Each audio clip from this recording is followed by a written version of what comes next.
Hey, what's going on, everybody? It's Box Office Ricky, and I have another review for you. And this time, it's not a movie that's in theaters, but a movie that actually was in theaters back in October. I missed it in the theaters, but now got a chance to see it on video on demand.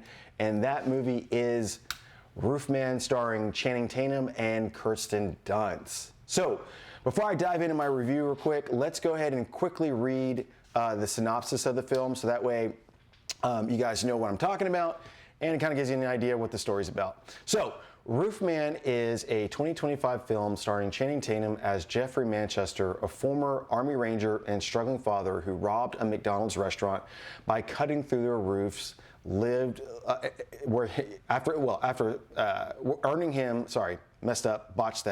Earning his nickname Roofman. So, after escaping prison, he lived undetected in Charlotte, North Carolina's Toys R Us for 6 months, where he formed a risky relationship with a single mother.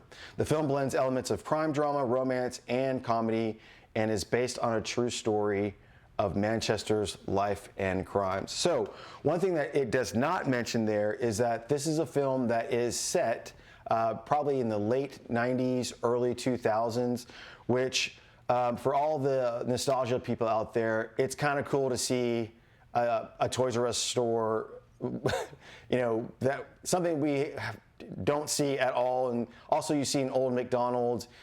So I definitely got a little bit of nostalgia for seeing a Toys R Us store and McDonald's. And just kind of remembering, like, man, remember when there used to be a box store that you could go into and buy toys?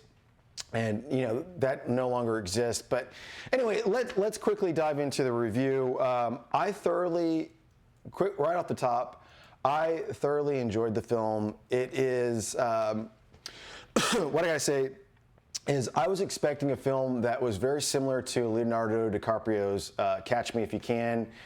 And what we get instead is kind of actually more of a romantic love story film within a crime caper.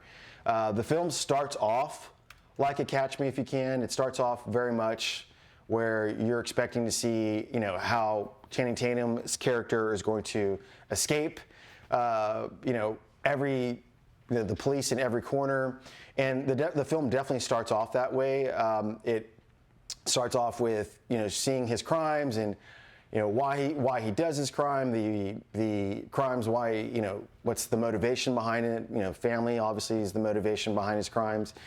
And then once he goes from, you know, committing crimes at McDonald's to getting caught, and then going to prison, and then escaping prison, and then settling in at Toys R Us, the movie really slows down. And side note, how he manages, or at least how the film portrays it, how he settles in and lives in a Toys R Us is actually really cool and interesting. He lives there for like months. I mean, where he builds a home inside a Toys R Us, really interesting. But once the film settles down and, you know, you see that the character Channing Tatum is kind of, you know, yeah, he's living in Toys R Us for a couple months, but then he gets bored and tries to find other alternatives and find other ways. He finds a woman who's played by Kirsten Dunst's character, and who actually works at the Toys R Us, falls in love with her, loves with the church that she goes to. It's really interesting that the movie slows down for a good hour and shows sort of the romantic relationship that he had with this woman, not only with this woman, but with her children. It's actually kind of cool. Like it's a vibe style film where, you know, you're not going from one place to another, and the film just kind of breathes in that until ultimately you get to the climax where eventually he gets caught, and there's a really good twist of how he gets caught too as well. So the actors are great in this film. Channing Tatum, I think, is pretty good. He looks a lot older and weathered, which is interesting.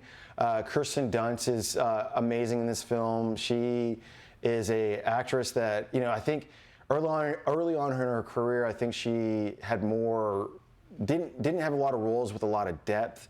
But I think as she is getting, you know, more seasoned as an actress, she is a lot more of a veteran, and I love seeing her just really killing it in this role. And then also Peter Dinklage is great in this role. He plays a complete jerk. I love seeing Peter Dinklage as a complete jerk. He just does that role very well. So overall, guys, gotta say, really enjoyed this film. A film worth checking out at home. You can catch it on video on demand. I'm pretty sure pretty soon it's gonna be on one of the streaming services. I'm not sure which one it is. Actually, you know what? It's a Paramount film, so most likely it will be on the Paramount streaming service here shortly. So, as always, guys, thank you so much for watching my review. If you haven't had a chance, check it out. Check out some of my other reviews. I will be reviewing a couple other of the big films that are coming out in the box office soon. I think the next one that's pretty big for me is going to be Zootopia 2. Can't wait to check that out. It's going to be in theaters. And last, as I always say, in a world where you can be anything, why not be kind to each other? Thanks, guys. Box office, Ricky here. Thank you and have a great week.